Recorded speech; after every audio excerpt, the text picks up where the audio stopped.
Après les conclusions du FMI retirant la Guinée de la liste des pays fragiles, la Banque mondiale, elle aussi, vient de rehausser la position de la Guinée en termes de revenus national brut. Le pays passe de revenus faibles à revenus intermédiaires de tranches inférieures. Pour mieux comprendre, réaction de spécialistes.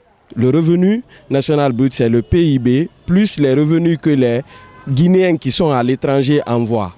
Donc ça a augmenté ces dernières années.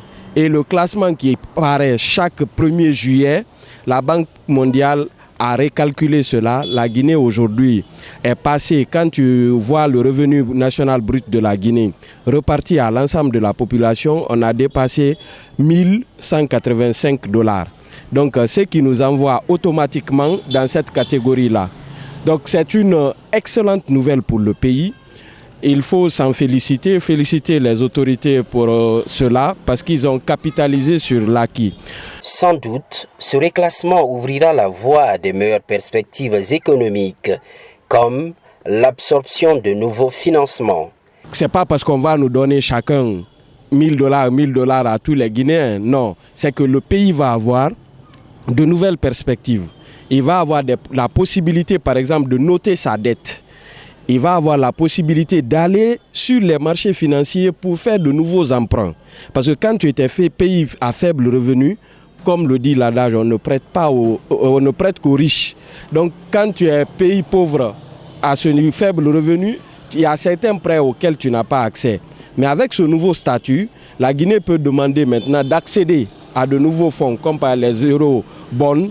Donc ce sont des obligations que la Guinée peut lancer maintenant à l'échelle régionale et à l'échelle continentale pour lever des capitaux, financer les infrastructures. Une chose est d'engranger des résultats et l'autre de les capitaliser et même de surpasser, conseille cet économiste. Si nous voulons continuer cela, il faut que le gouvernement continue les réformes. Les réformes pour d'abord, comment je dis, améliorer les recettes internes, améliorer la redistribution du revenu. Parce que le score là montre qu'il y a un revenu.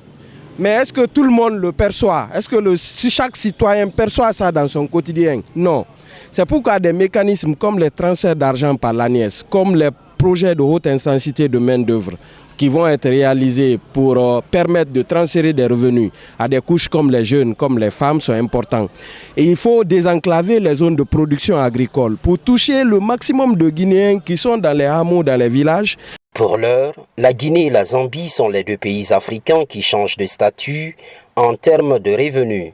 L'atteinte de la tranche supérieure est le prochain défi, en attendant le statut de revenus élevés.